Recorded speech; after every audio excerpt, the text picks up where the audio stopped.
I want to zero in this afternoon on effective communication. So for this presentation, I'll start off with us on a little icebreaker. Then I'll speak to the idea of what is communication and how we communicate, knowing a little bit on effective communication and understanding effective communication as it relates to your audience. And then I'll culminate with the Department of Agriculture, Economics and Extension and supporting programs associated with the idea of communication. So I want to engage you a little by putting a link in the chat, and after which I will share the results with you at the end. I'm going to put this link in the chat, and what you will do is click on the link and submit your response. So I would like everybody to participate. So you can click on this link. It's in the chat, and type the first word that comes to mind if you are asked the question, what is communication? Right, so we're getting a few responses here, and if you look at, you can have a look at some of the responses that are coming out. Some persons are saying speaking, seminar, transfer, conversation. So you look at some of the words that are coming in there, giving us an idea of person's perspective on what is communication. What comes to mind when you get the question, what is communication? Expressing feelings, words, freedom of speech, involves sending messages, body languages. So all of these, those are very good responses.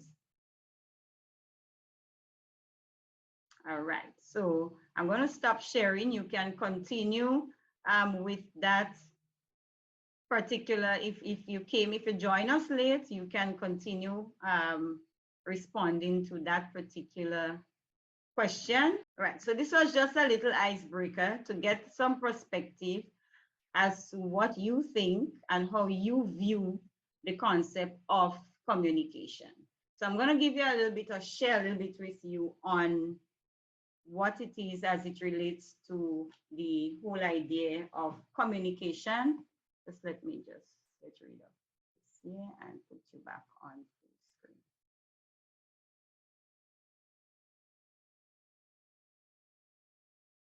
Right. So what is communication? And I'm sure all of us here have some idea on what is communication, and we have some understanding going forward of what communication is. So this is just like a little refresher into the concept of communication. So it's considered as a process by which we share information with one another to reach a mutual understanding, or the way in which the communication process involves some key elements that speaks to information coming out from a sender. There must be a message involved through some channels, or a medium, as we say, and finally reaching to a receiver. Some other literature refer to it as the process of transferring information from a sender to a receiver with the use of a medium. And this medium includes things like the radio, the television, the internet, newspaper, etc. And then if we were to narrow a bit to agricultural communication, then we can speak to the exchange of information as it relates to agriculture and natural resource industry. So anything relating to the idea of natural resources, any communication along those lines. Now, if you realize some of the key elements there includes some having a sender, having a message, a mode in which that message is transferred, and someone to receive, or some audience therefore to receive that information. Now, to effectively do that, it requires us to carefully examine the source of the information that we present, the identifying what that right message is, and selecting what would be that appropriate medium to reach who we consider as our target audience. So to effectively promote and innovation, as in the case of agriculture and agricultural extension. And I will speak to that a little bit later on when I refer to how the department can support. We talk about effectively disseminating innovation or the transfer of knowledge, etc. To understand, it is important to get an understanding of the theory of communication. Now, in the idea of transferring information, disseminating, exchanging, passing from a sender to a receiver, you have what is referred to as barriers to communication, and what sometimes we refer to as noise in prospect of communication. Some persons refer to, you see it in some literature, as infidelity to communication, as well as, so you can see barriers, you would see noise, you would see infidelity.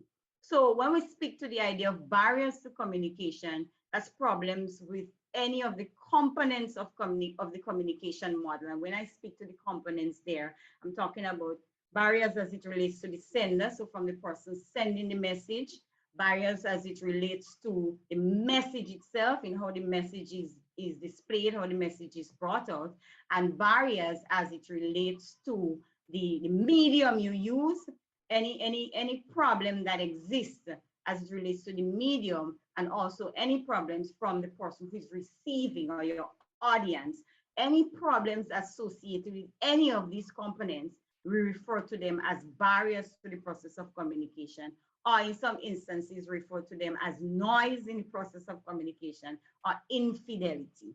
Again, I want to engage you a little bit with this idea in whatever field you are related in, whatever field you are engaged in, whether you're in nutrition, whether you're an extension officer, whether you're a lecturer, etc. You do experience barriers in the whole process of communication. So I'm going to put another link in the chat, and you're going to click on it again and state a barrier that you can think about that impacted your day-to-day communication in your field of work. So I'm going to put that in that other link in the chat for you. And again, you will. Okay, thanks, Dr. Webb. I'll put it on slideshow when I come back. Right, so if you can click on this link again and share from your experience what you consider as barriers. So what I'll do, I'll allow you to click on that link as we go along, and I'll share the responses with you after. Just go on slide.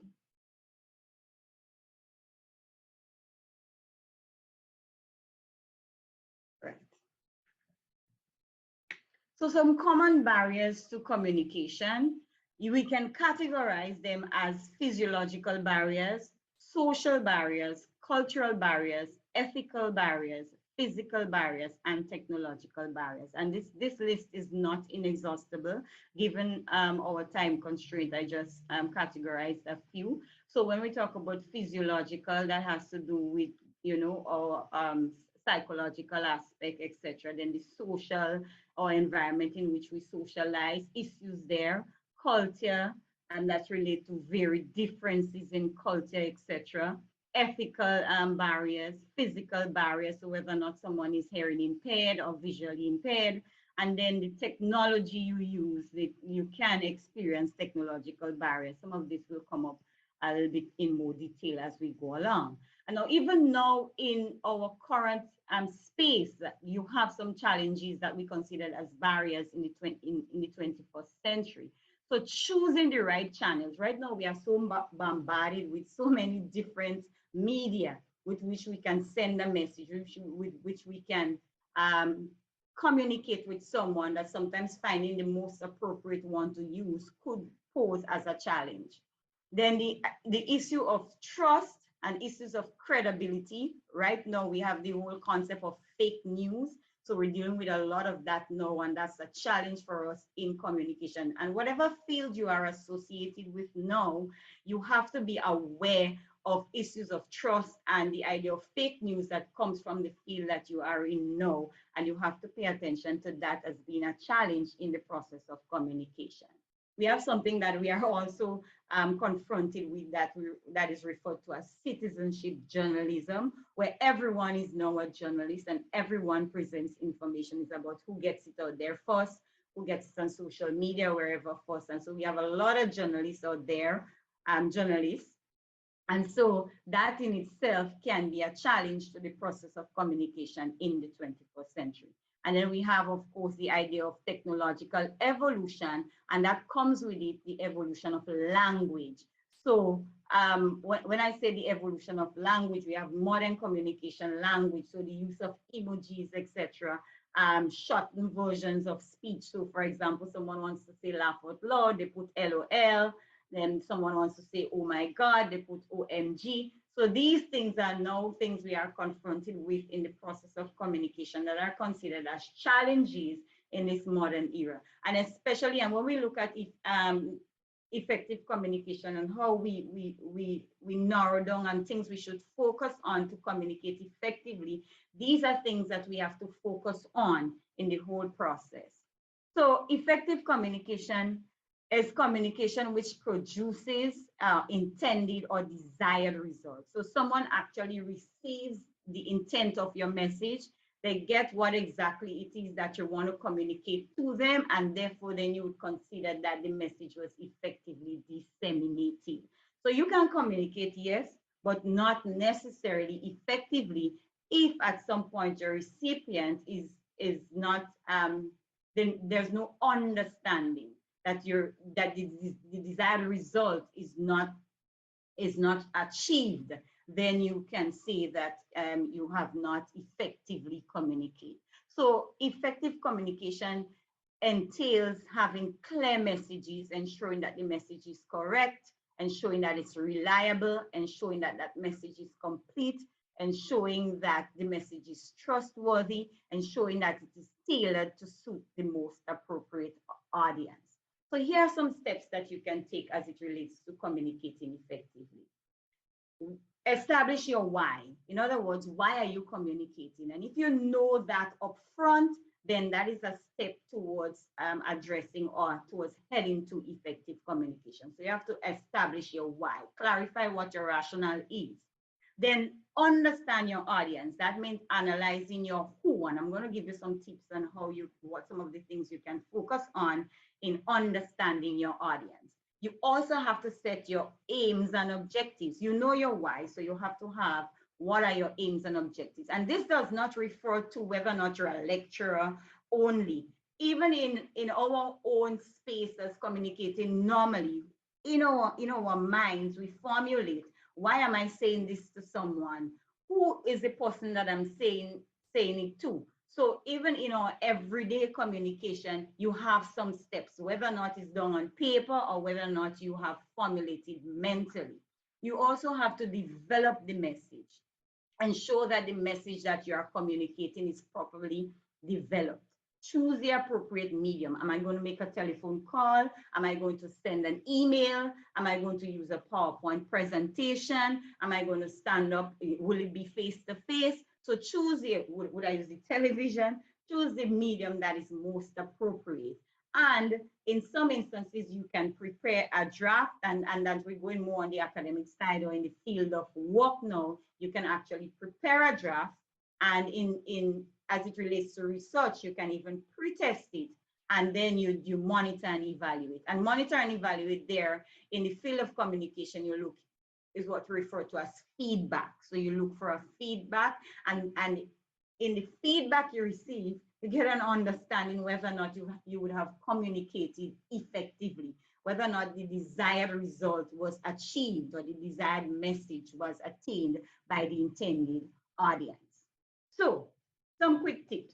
Keeping your audience engaged to communicate effectively, it's important to match the tool to the people. So am I speaking to infants? Am I speaking to adults? Am I speaking to a group of lecturers or a group of university students, a group of farmers, a group of extension officers? Match your tool to that particular group that you are communicating with. This would help in making your project, or anything that whatever it is you're communicating, a lot more engaging, because it's tailored to suit. You need to also understand the dynamics of groups as well as individuals.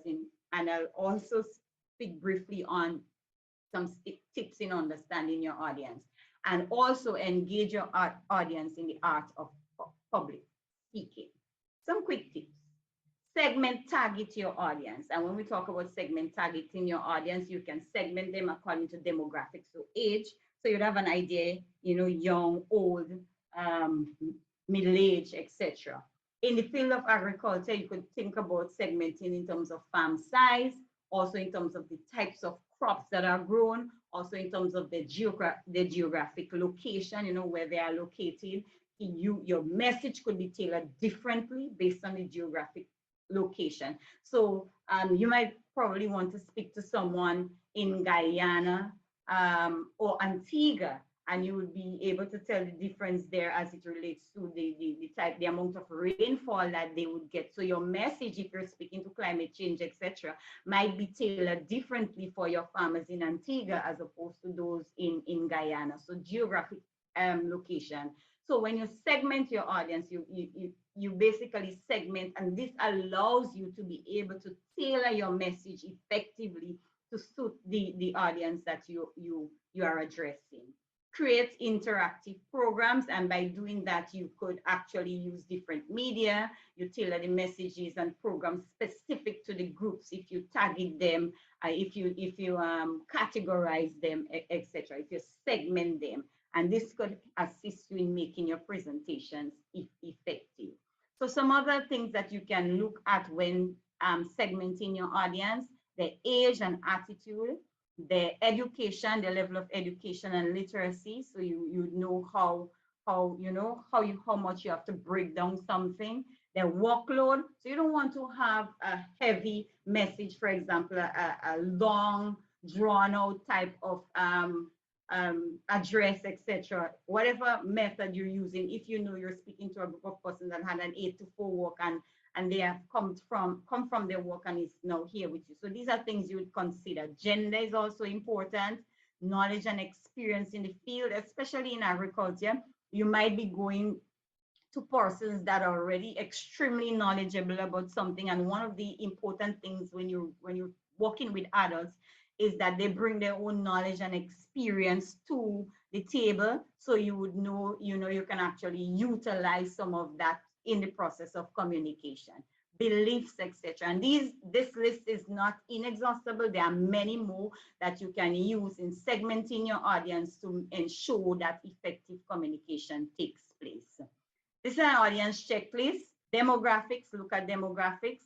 Look at the psychographic characteristics, and that is important. And oftentimes this is something that we tend to not pay much attention to in the process of communication. That's the psychographic characteristics. So that things like values, things like personality traits, attitudes, etc. We have to pay attention to this if we are to communicate effectively, especially someone's attitude to a particular subject matter, their attitude towards a particular topic, etc. You have to be mindful of that. Even their attitude towards you as the communicator, you would want to pay attention to these things. The communication characteristics in the sense that they're learning skills, communication habits. And when I speak about communication habits, I'm talking about what's the preference of medium to use. Do they prefer social media? Do they prefer traditional media? These are things you would also want to consider in terms of the communication characteristics. We refer to that as a person's communicative ecology. So subject background, I would have alluded to that earlier on. So their knowledge, their skills, their misconceptions, inappropriate habits or proper habits, their personal experience, etc. on the particular subject. For example, we're talking communication now. Everybody has some experience in communication and what communication. So you're quite knowledgeable. These are not things that are new to you, what I'm saying here. So that's also a key aspect in terms of communication. And also, quite importantly, what motivates a person to pay attention? What motivates a person to learn? What motivates someone to be a part or to be attentive to your program, their hopes, their fears, etc.? These are things you also consider in the process of effective communication. So finally, before I go on to how we can support you, this is an acronym using the word audience because audience is considered as one of the key aspect of effective communication. So you do an analysis. Who is your audience? Understanding what is the audience's knowledge of the subject, the demographics, their age, their gender, their education background, etc. Why their interests? Why are they learning? Why are they reading? Why are they paying attention to what? Why should they pay attention to the information you're disseminating? The environment, where will this information be sent? Where will you be communicating? What sort of environment? Is it in a hall? Is it in a field? You know, these are things you consider the environment. The needs, what are the audience's needs associated with information, etc. Customization, and that's important. You customize your message to suit the specific needs, interests, etc. of your audience. And what are their expectations? What does the audience expect to learn from your communication? What should they walk away with? What should they leave you with in the whole process of communication? So agricultural extension and advisory services, which is and the Department of Agriculture, Economic and Extension, they can support because the idea of agricultural extension deals a lot with communication. It speaks to knowledge sharing, it speaks to learning, it speaks to listening, the transfer of technology, the transfer and dissemination of information. It speaks to collaborating and skills enhancing. And these are all aspects that engage quite considerably with the idea of communication. What it is, advising, discussing, all of these things are engaged and embedded in the whole process of communication. And remembering extension speaks a lot to the dissemination of information, to have that technique, not just having the knowledge, but also to be able to effectively communicate and to effectively disseminate that information. So it speaks to advising, education and training, technology development, information dissemination, and research. And hence the Department of Agriculture, Economics, and Extension, and you can offer that with some of the programs. So we have a minor in communication and extension, and in recent times, a postgraduate diploma in climate resilience, agricultural extension, and community development. Now, the minor in communication extension can work with other degrees, other majors. So you can do a major in agribusiness and a minor in communication and extension. So you might major in one particular field and choose the minor in communication and extension. And this can enhance, you know, the whole process of communication.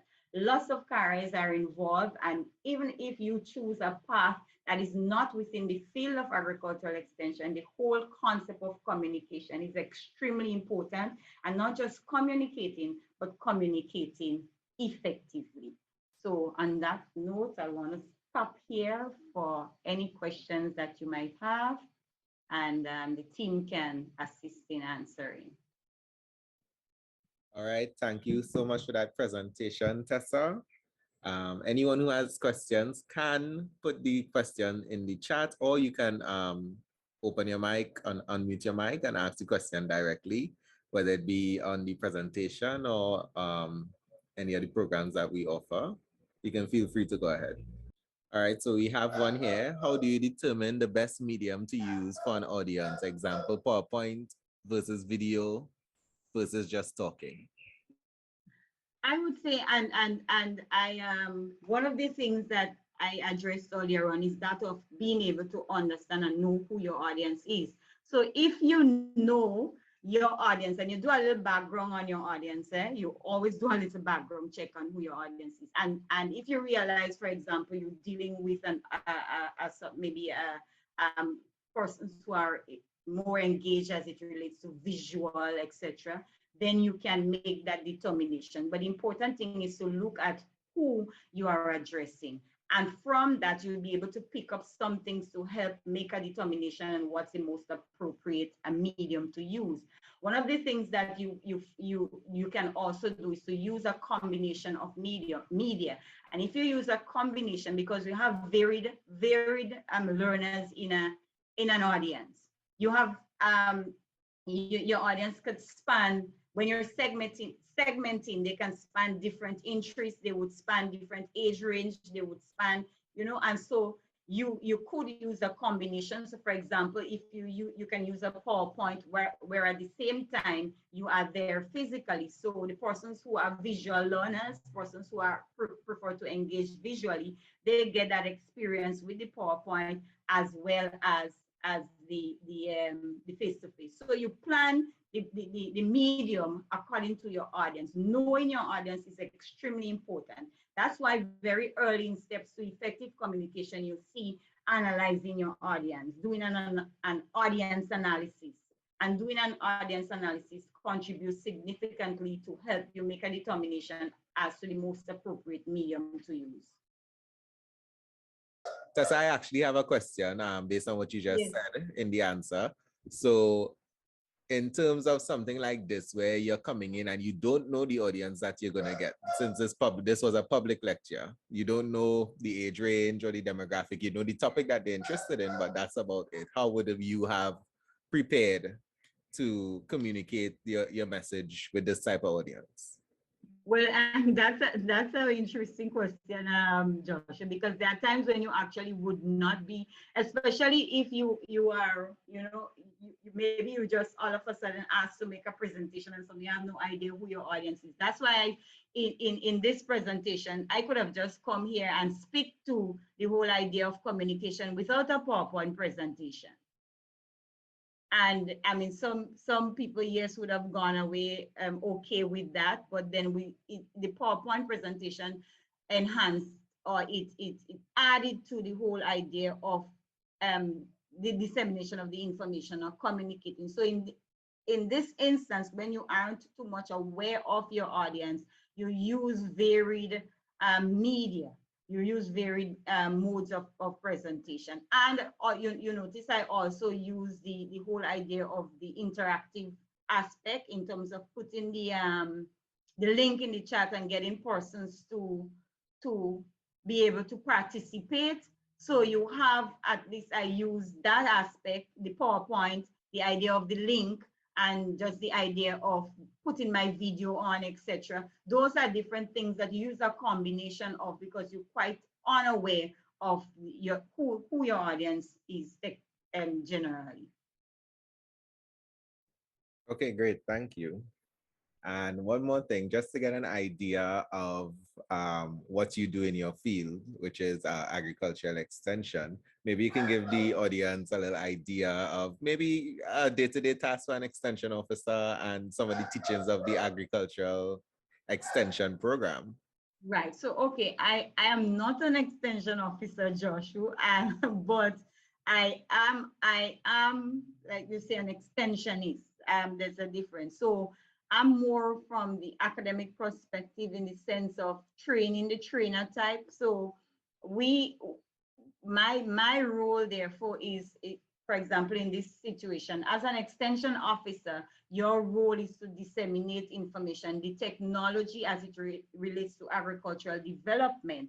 So you shouldn't just be aware of what the technology is. So for example, you go to speak to a particular farmer about irrigation practices. Yes, you might be quite knowledgeable about irrigation, but what about the whole concept of how you're going to present that information to the farmer? So as an extension officer, you ought to be aware of different modes that you can use, whether or not it's most appropriate to use demonstration. And that's why it's important to understand the subject matter and understanding the why you are going to communicate, understanding the who you're going to communicate, the rationale behind the communication. So and to have objectives.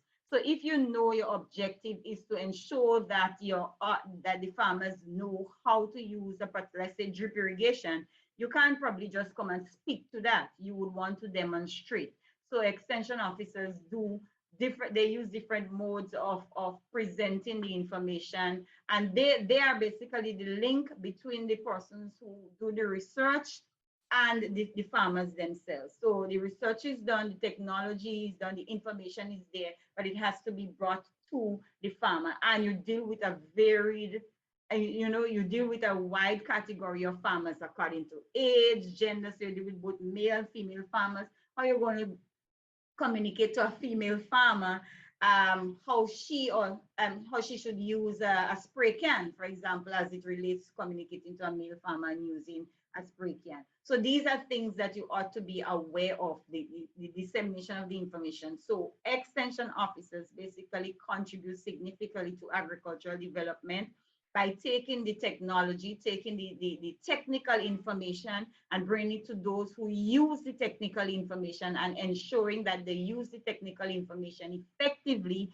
for results, who have results. So whether or not it's increased productivity, whether or not it's to engage in better agricultural practices, good agricultural practices, whether or not it's safety in the way in which they carry out their farming techniques, whether or not to bring a new sorts of information out there, new variety, etc., to them.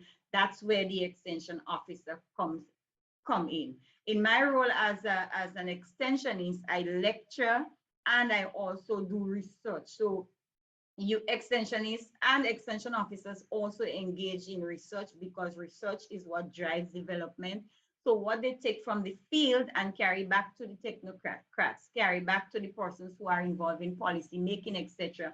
They play that critical role in ensuring that the proper programs are developed, the proper programs are designed to be able to assist the persons who needs that information most, to help in terms of the development in the field that they are in. I hasten to point out here that extension can be married with a number of different fields. So you can be a dietitian, but you also could be in extension, because as a dietitian, you have to be able to communicate effectively. You have to be able to ensure that the message you are putting out there, because you are dealing with what persons ingest and how they ingest it, and you want to encourage, proper lifestyles, etc., as it relates to diet. So you want to be able to communicate that as effectively as possible. So you have to know your audience, and these are some things you can learn in the field of extension, being able to know your audience quite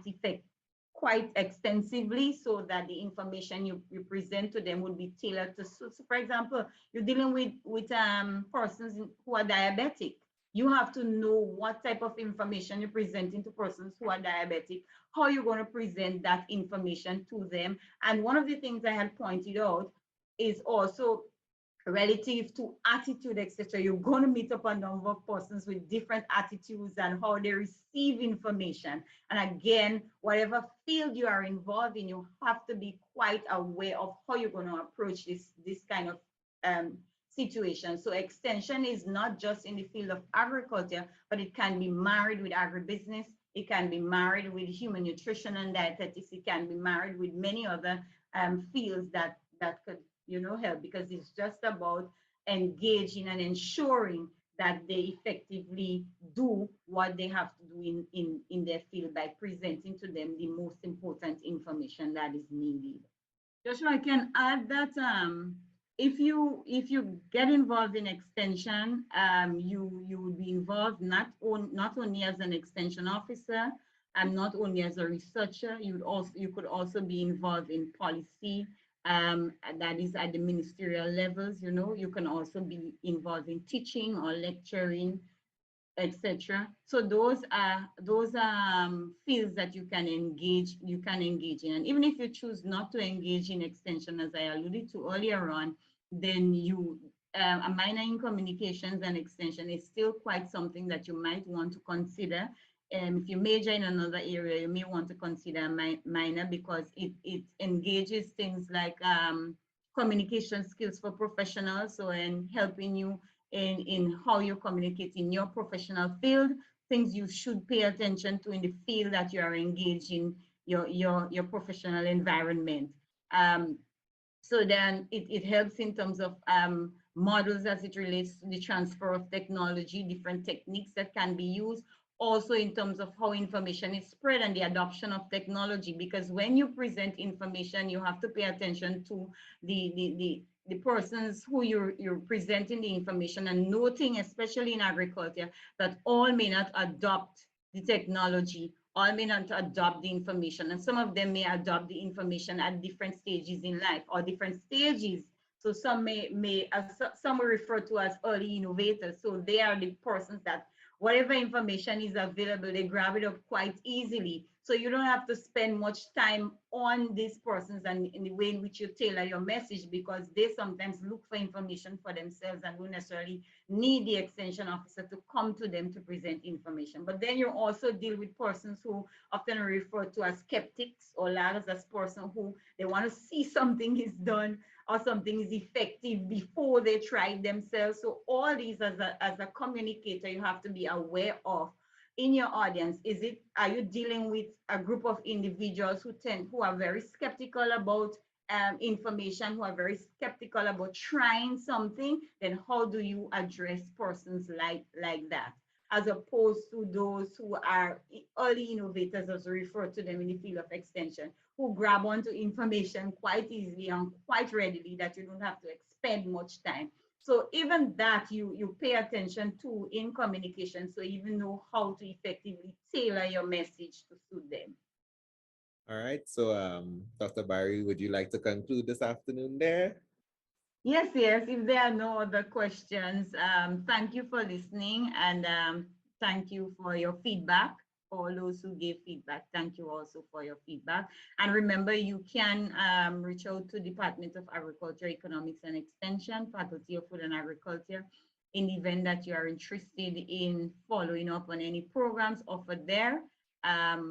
You and the email address is placed in the chat there, so you can take that email address, and just, even if you just have a question that you want to email to ask about, you can email that. Communication is two-way. We cannot answer if you don't ask those questions. All right. So I want to thank everyone again for joining us for this workshop series from the Faculty of Food and Agriculture.